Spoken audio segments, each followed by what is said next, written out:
Greetings from Mauritius again. My name is Diroubinee. I've been working on a paper with Ramafi, who is a Bharatanatyam performing artist and behavioral therapist in New Jersey.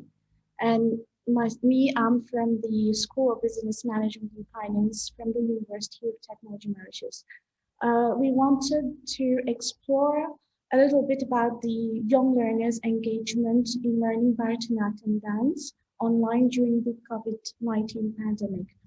So during the COVID-19 lockdown, many individuals, they struggle for their physical, mental, emotional, and social well-being. We have experienced it at home, and caring for one's own wellness have been done through indoor activities, gardening, interior home decoration, yoga, meditation, listening to music, creating music, and dancing as well. So this piece of research has emerged from an initiative from the performing artist, Bharatanatyam dance teacher, Ramafi from New Jersey, to teach Bharatanatyam dance online during the pandemic lockdown. Her aim was to provide online support to parents of small children to better monitor their siblings during these stressful times. So just a brief to Bharatanatyam.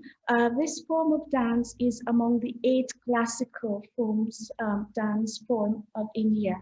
It is recognized for its harmonious blend of bhava, which refers to expressions, facial expressions, musical moods, which refer to raga, and rhythm, referred to talam, and involves aspects of dance, drama, and music all together, and the hand gestures that known as hastamudras, a very highly developed aspect of art and means of communication with the divine.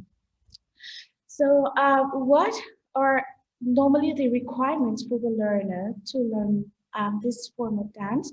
Bharatanatyam dance necessitates an initial training of a minimum of 6 years with full commitment, regular practice to build stamina, endurance, and concentration all together, culminating in towards the Arangacham, which is a full recital on the stage. And the dance guru, Jayalakshmi Ishwar, pointed out that technology has the role of a teacher. She, in fact, recorded new items to be learned, uploaded them for her professional level students living abroad. And she also observed that young students at 6 years could use mobile phones to capture dance movement for dance practice afterwards. So our research methodology was purely qualitative approach.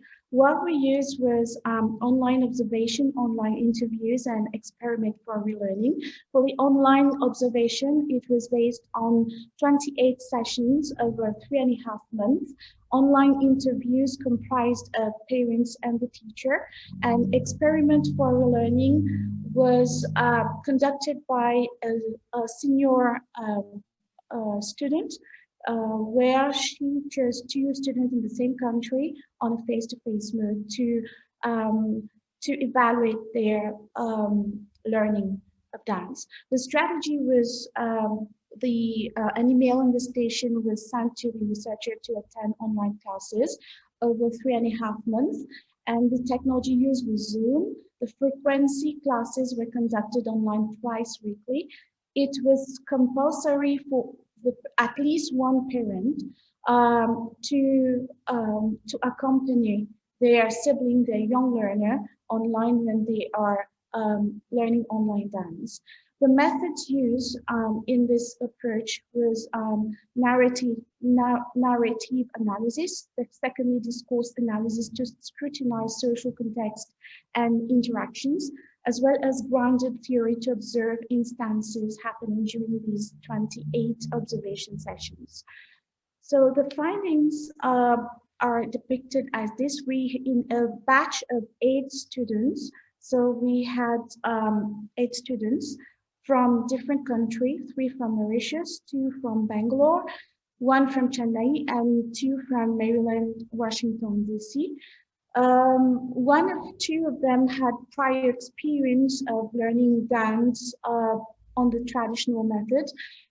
The teacher was multi-language, linguistic, so she could talk Creole, French, English, Tamil with the students. And you will see that laptop, tablet, smartphones have been used to connect for the learning experience. And on average, students attended the class twice weekly online. The findings have been depicted as such. So based on the 3 approach, online observation, online interviews, and experiment for relearning, the following have been categorized as such: the 6 C's of teacher engagement. So contents refer to the teacher provided rich learning contents using warm-ups, basic steps, hand gestures, recitation, and dance pieces. Communication, the teacher was seen to be using different languages with the learner. Commitment, teacher committed in contributing to physical, emotional, intellectual, artistic, spiritual, psychological, and behavioral. The teacher was also seen to be very friendly, caring, and instill culture of trust, understanding to her learners. Coaching, she had a very flexible pedagogy based on student behavior encouragement. And she also had control evaluation where she observed her students online and through the recordings so that she can correct her students.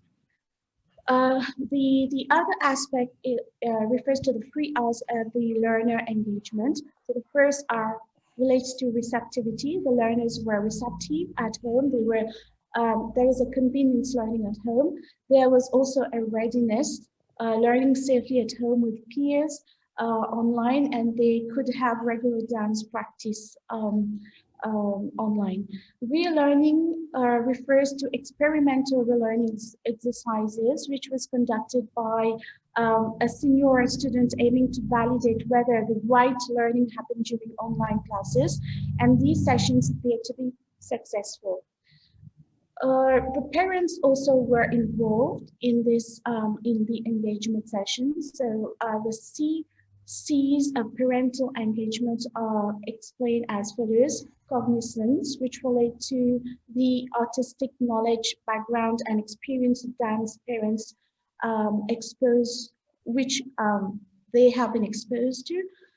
Commitment refers to responsibility in assisting their child physically, emotionally, mentally during online classes, and they had to dedicate regular time slot for online classes despite working at home.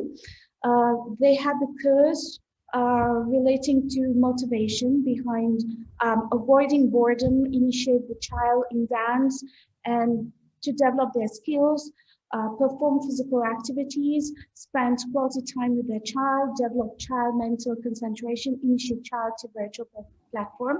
And finally, convenience. The parents were working at home, and this helped them to support their children to learn this dance form online. The 3 C's of technology engagement refer to surroundings,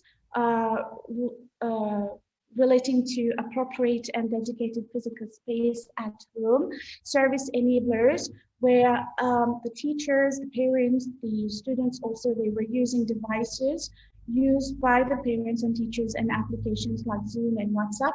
System support comprised of internet connectivity, which were more or less stable depending on the country, because there were different participants from different countries. But the challenge here, they reported that connectivity sometimes was an issue, and poor bandwidth and latency. So all these the four engagement level culminate toward this model, where you have a 3 C's of technological engagement, which represent the core element that support teacher, learner, and parent to adopt and engage in learning Bharatanatyam dance online. So as a concluding remark, teaching Bharatanatyam dance online initiative emanated from the COVID-19 pandemic for this teacher. Her initiative was to support toward stress management of young learners. And this can be found to mobilize concerned families in different countries toward grooming the young learners of this performing art, and the parents were able to enjoy and spend quality time with their children. Some proposed further work, we are proposing different phases. The first phase is to set up a learning management system for online classroom for this type of, I would say, dance. And the instructor would be able to post theoretical, practical content either synchronous or asynchronous mode. The student can register, and there is also an attendance monitoring, tracking of student engagement by a tracking system, a central Bharatanatyam dance repertoire based on knowledge management initiative, including possibility of creating new knowledge of Bharatanatyam dance. The second phase could be to support added facilities based on an online alumni system embedded to enable student sharing of knowledge and skills, learning experiment facilitated by senior students to provide support to junior ones. This could be on a blended mode. Online boot camp for a Bharatanatyam dance program for young learners. And the third phase could be to support curriculum services online with a full curriculum for Bharatanatyam dance accredited with a well-known university in Bharatanatyam. This could be online or it could be blended learning approach. Also to conduct assessment for Bharatanatyam online for different categories of learners. And finally, extend support to non-registered students with this opportunity to perform Bharatanatyam dance pieces on a competitive basis. So these are the various self-proposed works. Thank you. We thank all the parents for their contribution in this piece of research, and I'm open to any questions.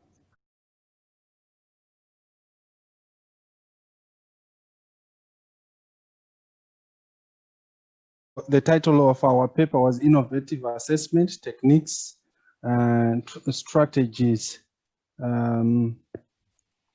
tools and techniques that we were using.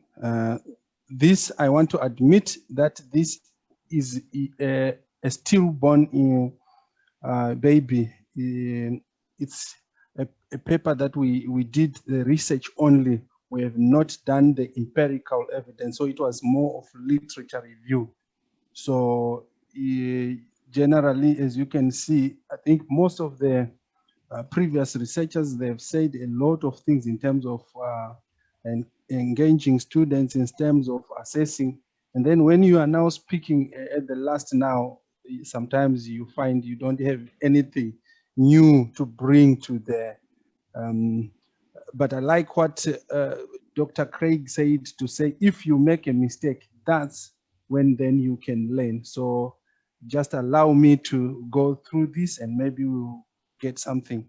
So generally, we know that formative and summative assessments are the forms of assessments that we use, and formative being aimed at correcting the learner while it is still, while there is still time to redo or to look at whatever is being assessed. Whereas the summative now is just looking at the final to say is the student or the learner understood what was taught. So here I have what William said, to say alignment is the deliberate attempt to unify curriculum, pedagogy, assessment around student ownership of the learning. So it's very important, again, like even in the previous paper that we were looking at assessment, where we are looking at engagement, that ownership of the learning process by the student is very important. Higher education institutions, they are also mandated to give learners the survival skills. So it's not only about teaching, but at the end of the day, we look at what are the expectations, what are the achievements, what are we consistent? Are we consistent in doing whatever we are doing? So how is it validated? So that's the assessment we want to look at. Sorry. Now, yes, okay.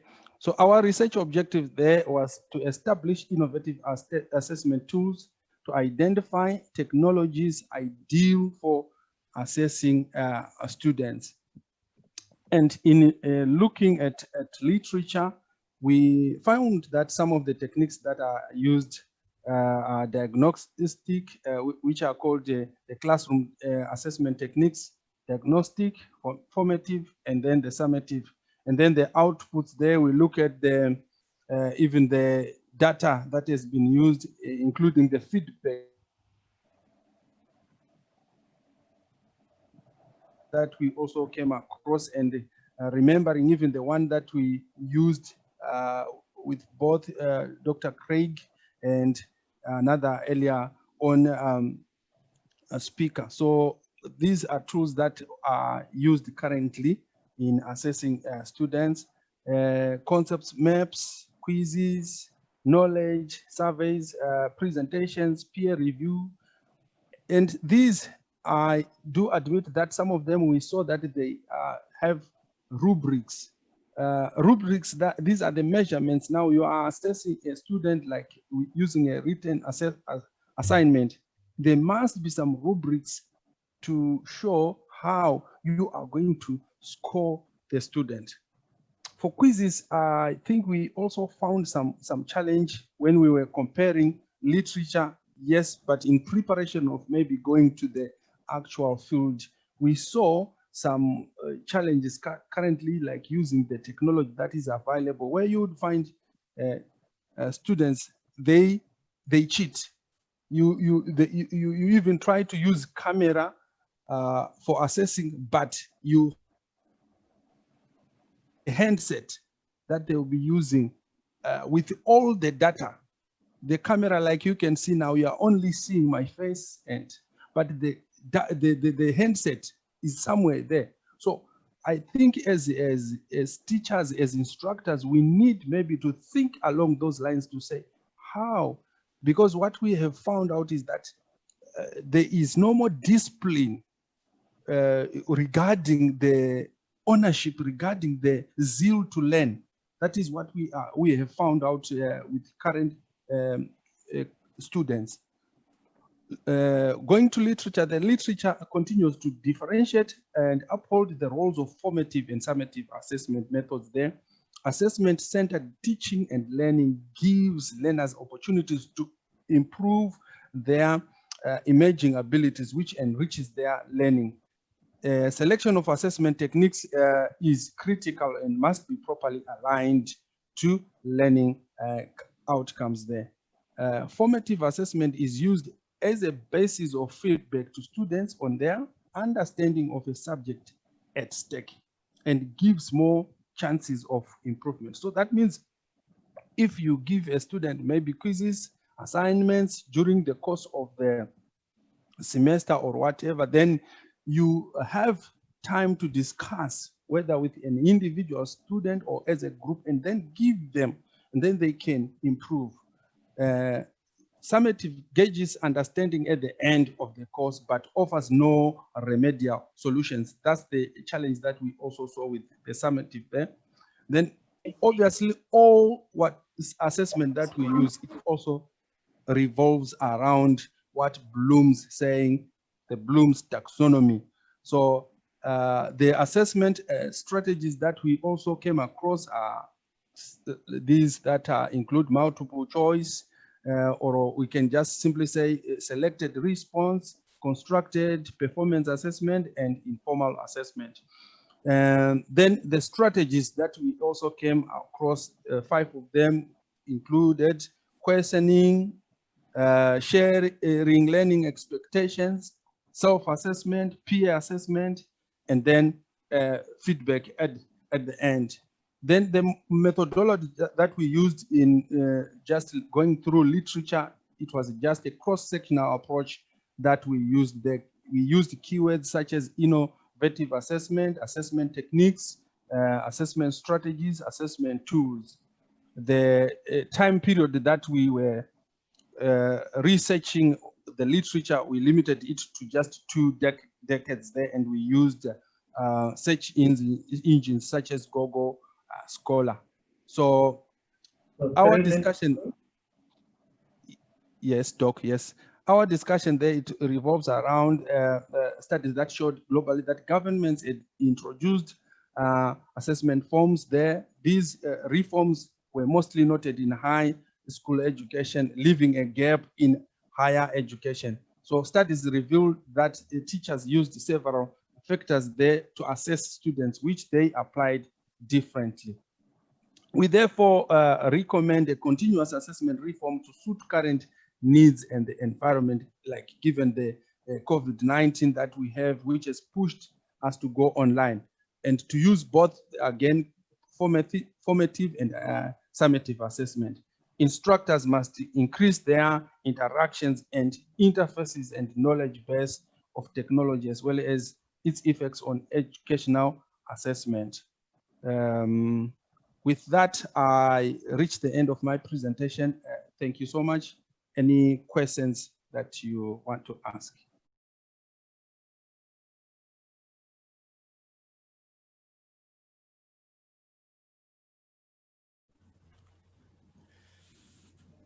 Yes, thank you. Proceed. Yes, my presentation, the title is Opportunities, Challenges, and Experiences with Digital Teaching During the COVID-19 Pandemic.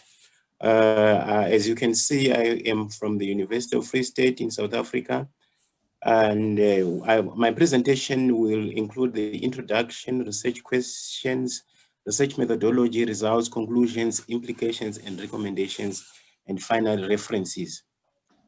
In the introduction, several studies have revealed that many lecturers fail to integrate technology due to deficiencies in their own professional preparation. Pre-service lecturers do not offer adequate education technology courses to enable lecturers to integrate technology in practice. Many studies have revealed that sufficient motivation is needed for lecturers to learn and integrate technology in their teaching practice. Professional preparation by lecturers teaching into pre-service higher education programs thus plays a pivotal role in ensuring that trainee university lecturers will in future use technology in their classrooms and online teaching and learning. The availability of devices and quality of internet connection may further influence individuals' use of technology. According to one author, only 22% of households in South Africa own computers, and only 9% of these are in rural communities. And only 54% of the adult population has access to the internet. And 11% has access to the internet at home, while 17% access it from work, and 12% access the internet through internet cafes and educational facilities. Statistics also reveal that 87% of social media users apply mobile phones for communication. Therefore, social media on mobile phones is the most used platform for South Africans. The current educational policies do not emphasize on the integration of digital skills in the learning process. There is a significant effect of digital skills development created by the lack of systematic large-scale developmental programs on curriculum changes. The lack of ICT integration in the school curriculum is the reason for little or no ICT experience among the South African citizens. The COVID-19 pandemic regulations induced emergency online teaching and learning without providing the lecturers and students sufficient opportunities to familiarize themselves with efficient online technology. Studies on the failure of lecturers to integrate technology due to deficiencies in professional preparation were conducted under different circumstances where there was the option for either blended learning or full face-to-face instruction. Thus far, this current study explores online learning opportunities, experiences, and challenges faced by lecturers, students when the option for face-to-face teaching does not exist. The following research questions guided this study. What opportunities were created for lecturers by the sudden shift from face-to-face to emergence online learning?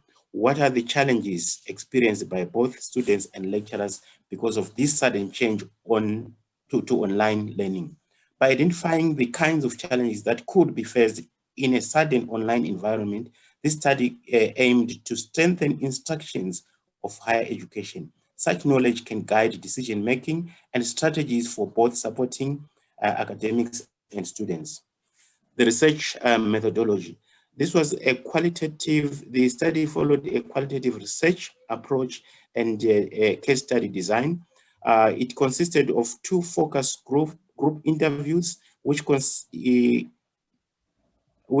two focus groups interviews which were conducted with 8 university lecturers who were teaching 2 common modules. There was also another focus group which included 4 support staff members from the Center of Teaching and Learning. And finally, there was also data collected from students by the student reps through the use of the WhatsApp group. Ethical considerations, the UFS, University of Free State Ethical Committee approved the research and informed consent was obtained from each participant. And the data was analyzed through thematic content analysis where the data was categorized and themes, sub-themes were identified and patterns were recognized and the data was interpreted. The results of the study indicated that the students were supported in various ways, including the distribution of laptops, and also they had the Global Protect, which is low-rated data. There was also academic advising team, which focused on providing students with support and encouragement to help them to deal with change in the learning and teaching environment. The students were also provided with printed material. Then the lecturers learned new ways of assessment and new ways of presenting material on the learning platform, including presenting PowerPoints with voiceovers and the use of Blackboard Collaborate and Zoom, Skype, and so on. The lecturers were forced to learn to present using those platforms. There were also digital textbooks that were used and lecturers were supported through through various online courses, and the Center of Teaching and Learning was always available for both students and lecturers also, as well as students, assisted each other when they encountered problems. The results indicated there was a mixed feeling about attendance. Some lecturers indicated that there was an increase in attendance, while others indicated a decrease in attendance of Blackboard Collaborate lectures by students. Students learned to be independent and often made a follow-up on what had been taught through emails. There were challenges of connectivity In some instances, students could be writing a test or an activity, and then they could be cut off due to internet. And when there is time limit, then the student will not be able to complete the assessment. But there were also instances where students would write the assessment and notice that they had failed, and they would lie that there was connectivity issue. But it was possible to check through the system the starting time and the finishing time to find out whether the student actually had connectivity problems or not. But there are some students who really had serious challenges where they had to travel to places where they had to access the internet because there was no network in the areas where they were staying. Another very serious challenge was in performing laboratory activities. During online teaching and learning, it was not possible to conduct laboratory activities. Even when you tried to improvise some activities, students would say that they were not able to purchase some of the simple materials that could be used to improvise on practical activities. The main challenges from the student representatives include the challenges of network and data challenges. In one class, 60% of the students had no challenges, while about 28% had network and data challenge, and about 11.4% had network, device, and data challenges. In the other class, 61% had no challenges, and about 11% had network and data challenges, while 5% had network and device challenges, and 10.5% had network challenges only, and about 16% had data challenges only.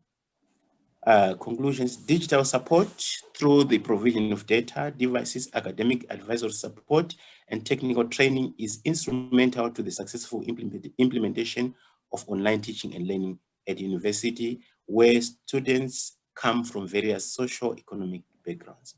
Furthermore, peer-to-peer interaction, student and lecturer interaction, as well as discovery learning are essential in achieving learning goals online. Lecturers acquire new ways of preparing and presenting teaching material, and students are more exposed to learner-centered approaches where they had to read and listen to audio presentations from their lecturers. PowerPoint presentations with voiceovers are useful for students who prefer to learn on their own. Practical activities development is not easy to achieve during the online teaching. Technological support for both students and lecturers from the Center of Teaching and Learning and the IT department section is necessary to ensure the successful implementation of the novel online education approach. The implications: the importance and the benefits of some of the online resources for teaching and learning are evident. It is not always possible to be present at work, but lecturers can use online resources to present lectures online. The skills learned throughout this lockdown period could still be applied in the post-COVID-19 era while teaching postgraduate students who sometimes have to attend lectures at late at night at our university. To facilitate learning, the Blackboard system as well as PowerPoint with voice presentation can be used to present lectures online while students are at home. More research needs to be done to establish whether or not the differences in network availability had a significant effect on the performance of the students. And these were the references used. Thank you very much.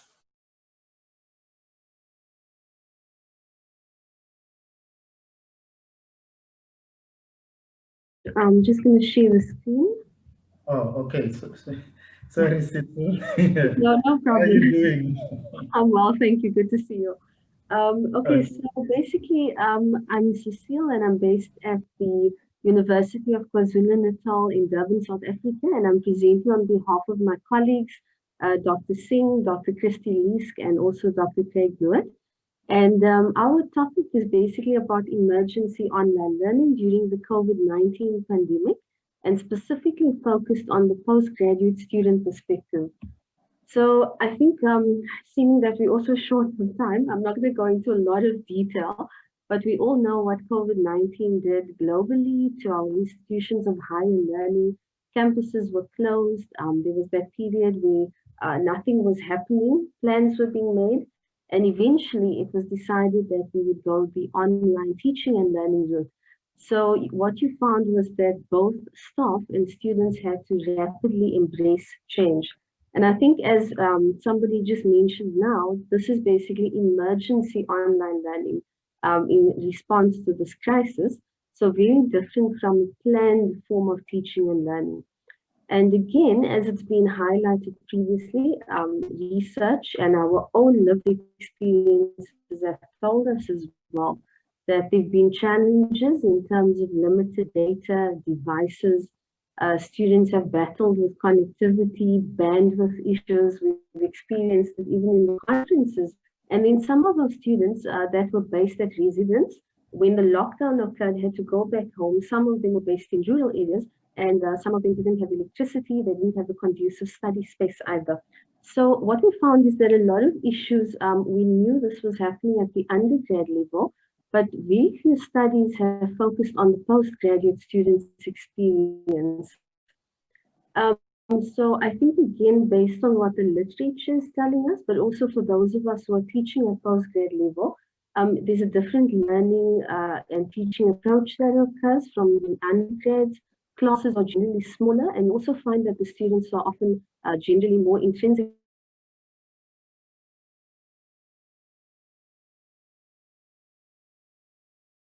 Or the facilitators will try to engage the students in discussions, and there'll be high levels of engagement. So in 2013 already, Carter argued that more research is needed to understand the virtual place and space learning in online postgraduate programs. And I think possibly not enough attention has been paid on that. So just in terms of the context of our study, if you were with us yesterday, we presented a paper about ELL in a business school context. So that was our initial study that we wanted to do, and we wanted to basically investigate what were the experiences, the attitudes of these business school students who transitioned to ELL. And then we got very curious and we wanted to know, well, what about the rest of the commerce postgraduate students in our university? And hence we have this research. An ELL model has been presented, emergency online learning, and I think yesterday Dr. Singh spoke to it. For the sake of time, maybe we can come back to it at the end, but there were key issues that featured: social interaction being important, having a study space, support, family and work pressure. And then there's the ease of transitioning, success of transitioning, and then also economic worry and technological competence comes into it. So I will touch on this a little bit later. So our study basically had three main objectives. So we wanted to determine how social support and economic issues impact postgraduate students transitioning to emergency online learning. How does digital competence impact the postgraduate students transitioning to emergency online learning? And also to determine the perceptions of the levels of support and training that they received. Okay, so again, very briefly, in terms of the literature, 15 years ago already, researchers were predicting that online learning would be a complete substitute for both distance learning and the traditional face-to-face class. Some universities have done blended learning, but I think in our context, our university was entirely face-to-face content-based. Some may have done blended learning, but very few made that complete shift to complete online teaching and learning. And I think, again, it's important to note that it does not happen overnight. You need training, support, and everything else that we focused on. So again, all the issues that emerged because of our response to this crisis, we found that perhaps the pedagogies weren't appropriate. We had to relook at the curriculum. There were work-life balance challenges, students and staff. Technological competence of staff and students was an issue. Motivation, self-discipline, especially now that everybody was in their workspace, home, and not necessarily on campus anymore. technology, data connectivity, and economic challenges featured heavily. So we adopted a quantitative research approach with a questionnaire which was posted on SurveyMonkey. We used the sampling strategy non-probability with the purpose of expert design. And as I mentioned earlier, our study was focused entirely on the commerce faculty postgraduate coursework students in our university context. And the data were analyzed using SPSS. So just a little bit in terms of the results. I'm not going to be able to get through everything, but you're welcome to read the paper. We had 41 responses, but after cleaning the data, we could only use 24. Study participants were majority Black, female 75% between the ages 18 to 25, 79, and majority single at 95%. The majority of the participants were unemployed at 62.5%, paying for their studies. Some were self-funded at 37.5%, family-funded 37.5%, and they 79 were completing the coursework. So I think this is also an important point in terms of paying for their own studies, perhaps versus the undergrad context where you could have some students who were funded by the NSFAS.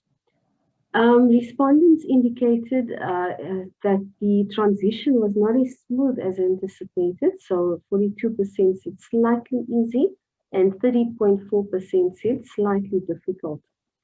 About 50% were neutral in terms of their perception of the success of the transition to online learning, and 16.67% strongly agreed that the transition was successful.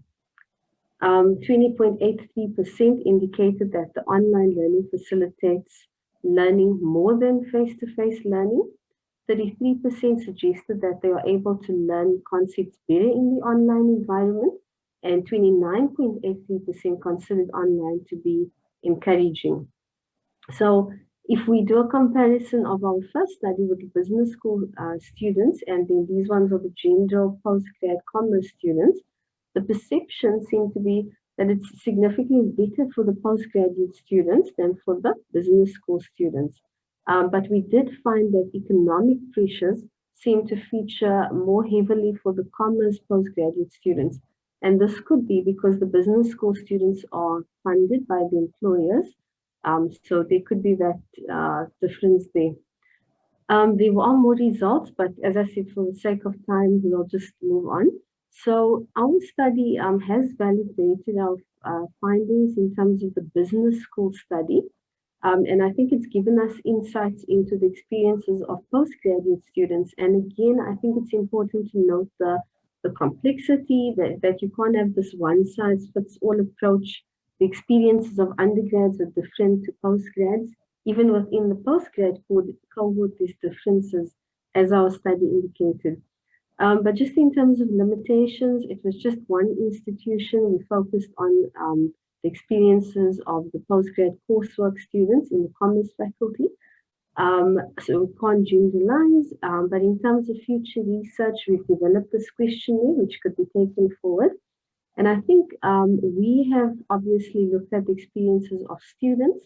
It could be quite useful to examine the perceptions of the faculty and the administrators as well.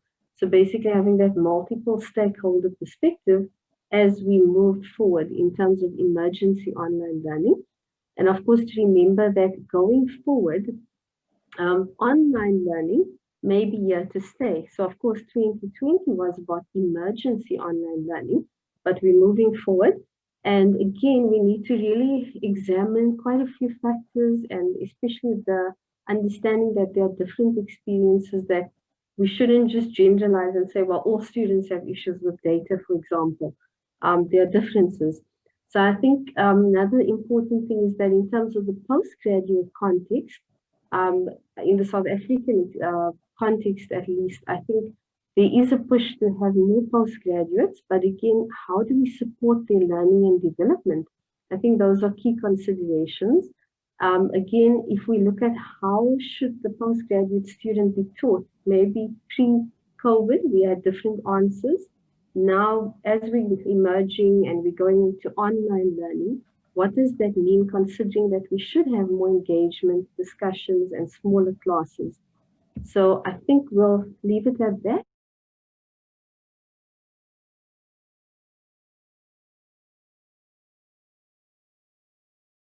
I'm not yet a doctor, by the way.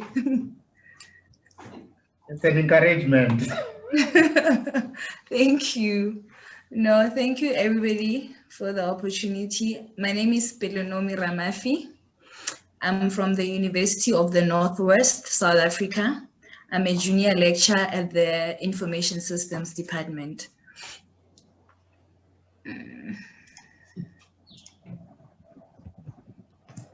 My topic is assessing the effectiveness of ICT tools and providing guidelines in teaching and learning at public primary schools around Mafikeng. I first want to talk about the area of concentration, which is Mafikeng. Mafikeng is a small town in the northwest South Africa. It is surrounded by villages, and it's the capital city of the northwest. It's not that much. Sorry to disturb you. Are you not able to put up your PowerPoint? I thought I shared my screen. Sorry, it's not showing. Sorry to disturb you. Okay.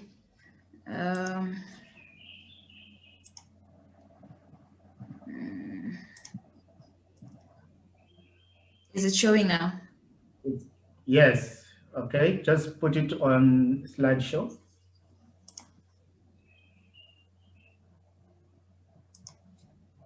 Okay. Okay. Mafikeng is, as I was saying, Mafikeng is not that industrialized. Hence, the major employer here is the government. This study concentrated around schools in the neighboring villages of Mafikeng. The condition at these schools is that they are no paying schools, which means they are 100% catered for by the government in terms of fees, books, food for the learners. And the study goes as this. There is increased use of information and communications technology, more so, sorry, how do I go back?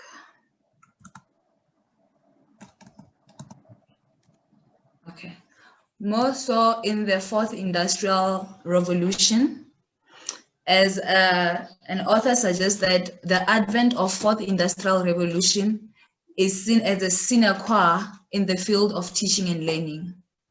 Now, with the eruption of coronavirus, it has also greatly influenced the use of ICT tools in teaching and learning. And there's an observation that schools which had ICT tools integrated prior to the coronavirus could carry out with their academic year, while schools which did not have those tools had to go on break for a while until the government announced otherwise. Hence, training learners to adapt with the changes influenced by the fourth industrial revolution play a vital role in driving effective use of ICT in teaching and learning. There are clearly many benefits of ICT in teaching and learning or in education, such as it improves engagement, it encourages student-oriented learning, it cuts through time and distance. When ICT tools are being used, we see that there's high engagement of learners. Could be that ICT tool provides the classroom with much interaction, and learning is not the normal traditional way of teaching and learning that the old traditional way of teaching and learning that we were used to in the past. The problem statement of the study was effective use of ICT tools in teaching and learning has been linked to supporting teaching and learning and promoting improved and adequate learning settings.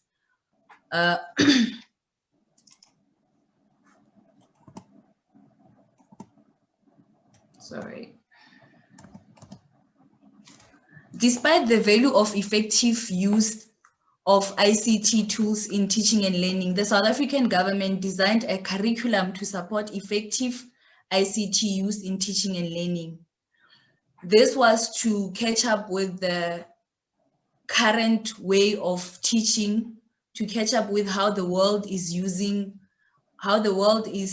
progressing with regard to integrating ICT tools in their teaching and learning processes.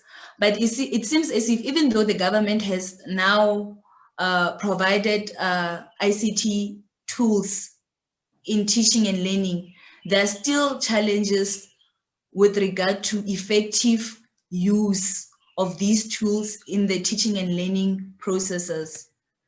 The objectives of the studies are as follows. The main objective of the study was to investigate factors that enhance the effective use of ICT tools in teaching and learning at these public primary schools around Mafikeng, South Africa. The sub-objectives were to identify the ICT tools that were being used at the schools. The second objective was to access the views of the educators and the education officials in the Mafikeng area. Now, this also brings us to the limitation of the study that I was not able to use learners, even though learners were part of the study, due to ethical issues. The research questions are as follows. The main research question is, what is the effectiveness or the effective use of ICT tools used in teaching and learning around Mafikeng? And the sub-research questions were, what ICT tools are being used? And what are the views of the educators and the education officials with regard to effective use of ICT? Measure and GAN 2016 alluded that ICT is important within the education sector as a means of enhancing teaching and learning in the classroom. The authors further argue that while strategy and policy of ICT exists in schools, implementation is slow and capacity is limited. Whilst Mireko, in support of this, argues that rural primary schools face different challenges which do not exist in private primary schools or multiracial primary schools or schools in developed areas. Mireko also alluded that the schools in rural areas, in most often, they do not have resources, the infrastructure is poor, and there are no educational softwares. And major... You have left. Okay. Major alluded in his study that there are three levels of governance, which is the macro, which will be the national, the meso, which is the provincial, and the micro level, which is like the district level. And in terms of policy, he alluded that the policy alignment in these three spheres of government are not, the policy are not aligning. Therefore, that's why you find that there is no coordination in terms of the whole process of integrating ICT in teaching and learning. And other challenges that were discovered was that in terms of ICT policies, there are no alignment infrastructure. You find that there's poor or no infrastructure at all.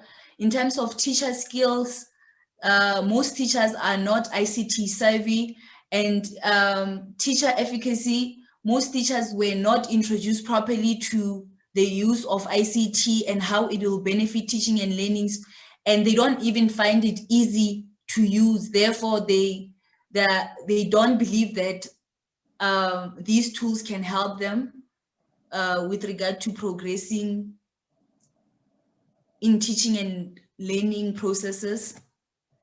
And the research methodology used here was mixed method, simply to get more insight of the problem existing. The data was collected using open-ended and closed-ended questions, as well as interviews. The people who were being interviewed here were the educational specialists from the Ngaka-Modiri-Molema region, which is the Mafikeng region. And the analysis was